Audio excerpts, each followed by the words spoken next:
Libra, hello and welcome to your weekly reading for September 29th through to the 6th of October. Happy birthday, Libra! We're going to get a Goddess Power Oracle card to start us off on your reading. So we have Venus in Scorpio. So this is our second house. Athena, knowledge. Knowledge is power. And I'm going to get a sacred symbols just so that we can kind of decode what this is for you this week. Healer. Knowledge and healer. Ooh, I love getting the Eye of Ra, the sun. And we know that the sun is like esoteric for the heart. So I have personally been working on heart coherence. That could be something y'all are interested in. Venus will start at 7 degrees Scorpio and move to 15 degrees Scorpio. So this is Neptune and Venus, 7th house. I'm a 6th house Libra sun. This is Libra energy in the pinnacle of the second house with the outer world. So where your heart thinks you belong is going to come through you healing what you know about yourself and that wisdom to follow your intuition, to go slow, to slow down, to take in the moment. And Athena does have a 5 on her, so it's speaking really deeply to this mercurial energy also, with Mercury moving into very rapidly into Libra. So over the course of this week, Mercury will move from 5 to 17 degrees Libra. So our thoughts about what we know, thinking about thinking, is going to shift and take a quantum leap this week if you're ready for that. Empowerment message. Athena, the Greek goddess of intellect and strategy, says, knowledge is power, and you are in a perfect position to gain greater clarity at this time, likely about your healing gifts. Your hard work is paying off, and everything you have learned about life has brought you to this moment in time. Your knowledge, logical choices, and intentions are aligned with divine will. Your intellect is keen, your mind is clear. You know what you have to do. Right now, the world is making sense. You don't have to question or debate it. You can always, or at this point, you can take things at face value. If you think it adds up, it's because it does. Have courage, my love. Your most precious dreams are within reach. The goddess Athena will help. What a birthday blessing. All right, let's see what the alignment message is. Sometimes logic isn't enough to determine the truth of your situation. Right now, if things don't add up or make sense, you may find yourself to be distrustful. And just know Saint Germain says, because now all these card decks are really up on it, if you are mistrustful of others, you will be mistrusted. So it's like that energy works both ways, and it's just going to key you into what needs to come into alignment with what you know about your healing gifts and capacities. Ingenuity and curiosity are called for as you face the unknown. Don't jump to conclusions. All the information is yet to be revealed, and it won't come by force or by overthinking and overanalyzing. Athena offers you the alignment task of releasing any projected story or expectation and accepting that you don't have all the facts needed to make an informed choice. Ask for clarity, remain open and receptive, then wait for the will of the divine to respond. This is the correct and most beneficial strategy now, and the goddess Athena is ever present to help. Okay, so this is a very fascinating reading right away.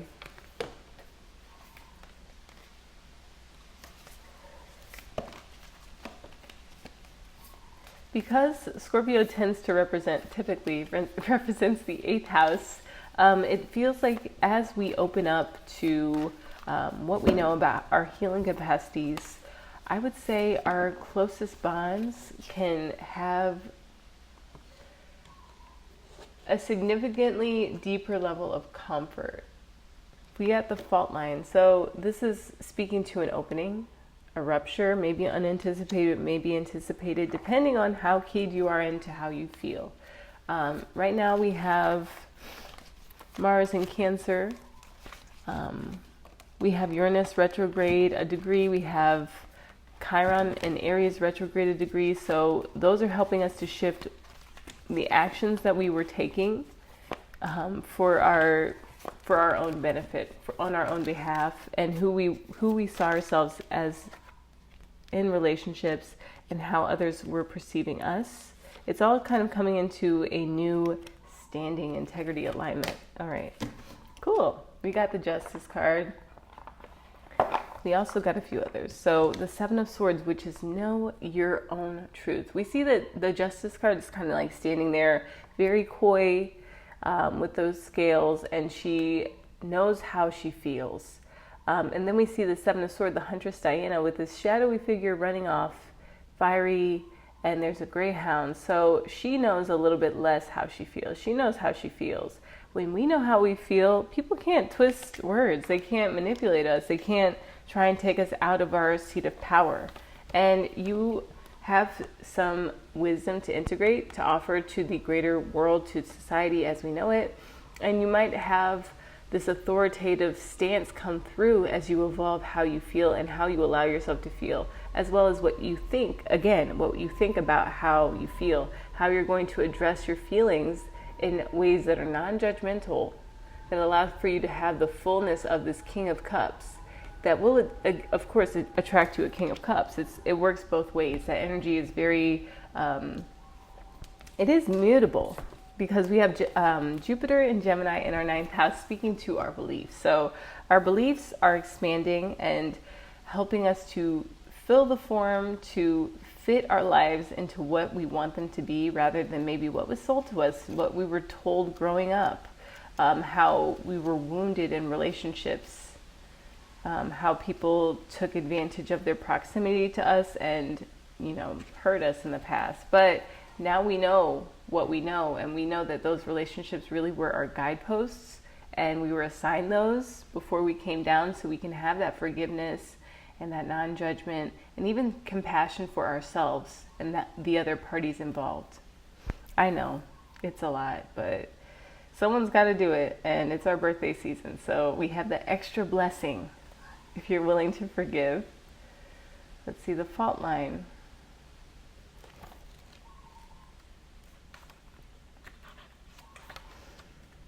Borderline came to mind, that song, so maybe someone needs to listen to that.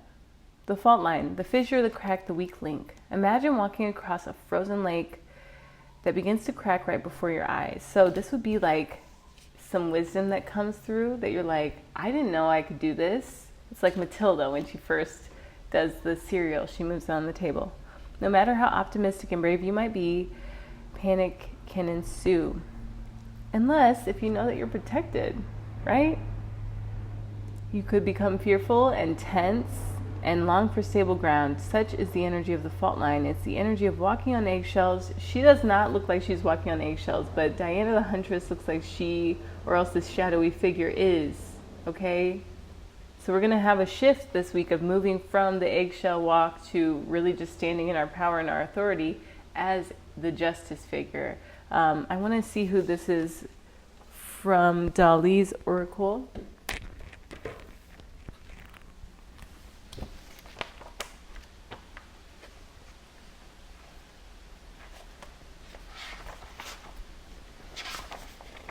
The art references, I feel, are just so well curated. Justicia, painted in the style of Cranach. Lucas Cranach, the elder, born in 1472 in Cranach, Upper Franconia, died October 16th, Libra season, 1553 in Weimar, Germany. Okay, mindfulness. It is but a small step from the right attitude associated with the chariot to justice, a cardinal virtue known from antiquity. How can we manage to do what is right for us to abstain from which is false? That's knowing how we feel. That's all I had to read. So how do we get to that point where we know how we feel? It's very subjective. Some of us need to play instruments and just like let ourselves sing, which if that already triggers you, the fault line is suggesting that you have an opening for something like that. Maybe you didn't before. Maybe you weren't supported before. Maybe you were told your voice is terrible before. And now it's up to you to take your power back and know how you feel about what you create and, your opinion on how things stand within you, how the sun orbits around your heart, or your heart is the sun and everything orbits around it. Okay, cracking open is overdue as fault lines develop slowly and naturally from underlying elemental pressures. It could be that you've just been helping people kind of like on the low, you know, passingly giving a compliment, you know, helping someone's kid, helping an elderly person cross the street. But you didn't know that these were actual like spiritual transactions. And on a soul level, you were working with the divine. And then it just kind of, you know, like, oh, Super Saiyan style. Like the peace dealer goes into it really well. He channels the energy of the healer really well, realizing their power, and then learning to wield it intentionally. That's like the summary of most peace dealer videos, or at least the old ones where he was just doing like comedy skits. Okay, the card comes as a potent warning not to deny the shakiness that is afoot. And that would, I would say, be from needing to really come into this ability to transmute the old, transmute the former pain, transmute the processes that you denied, maybe because of the church. Let's see, yeah, maybe because of, again, old relationships that hurt you, people who took you for granted and treated you poorly. And, you know, this is sort of like you've developed new skills since then. You got new tricks, baby.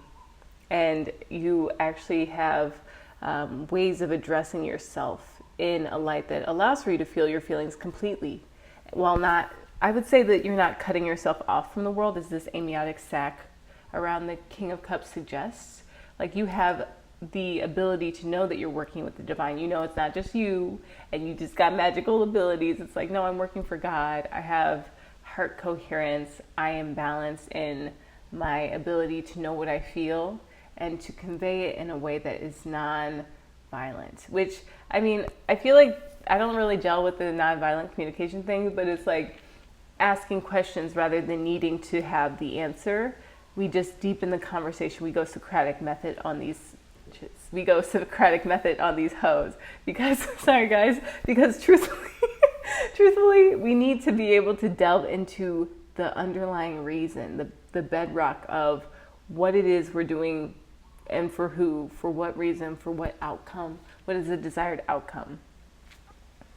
It's much better to prepare yourself for change, so back to fault line, than to walk along the fault line pretending all is well. There is no easy fix for the situation at hand. It will require a foundational shift that alters the current dynamics from the ground up. So yeah, we're going to move into this knowledge of what we truly feel, what's truly going on, and then be confident enough to sprout new ideas. So just a quick share before I wrap up this reading. And I'll get a Healing Waters Oracle card for y'all being so patient with me as I get goofy. When I look back to see where I started with this YouTube channel and how it's grown, I see a whole new version of myself that never existed before. Like, this is a walk-in, this is a higher self come to earth type deal, because I was so ridden with anxiety. I was just completely out of the ability to birth something like this before. But I look now and I see how diligently I've been showing up. It's been about, 3 months of consistent effort. And they say it takes 90 days to really get into the pocket of whatever it is that you're working on. So Libra, we're being called to birth something now, and the confidence will come when you are consistent. So just allow for yourself. Oh, yeah, we got an extra card, an extra goddess oracle, Yuki on the stillness. Allow for yourself to dive into meditation, because this will allow for you to shift into this energy of knowing exactly the clarity, the steps that need to be taken to gain that sense of value, that sense of soul esteem to continue doing the work that you've been assigned to doing, Libra. Have an amazing week. To my Libras watching this, just to check out your sun reading, go ahead and watch your moon and rising. Maybe if you have some issues, I would say that if you want to watch a house reading for this week, it would be the second house. So your natal second house. If you're a Libra rising, it's Scorpio. If you're a Libra sun sign, you need to look at your chart. Second house, eighth house, to see what really can get down to the nitty gritty. If you really are still kind of like, I don't know where this is going. Just trust and believe, and you will achieve, Libra.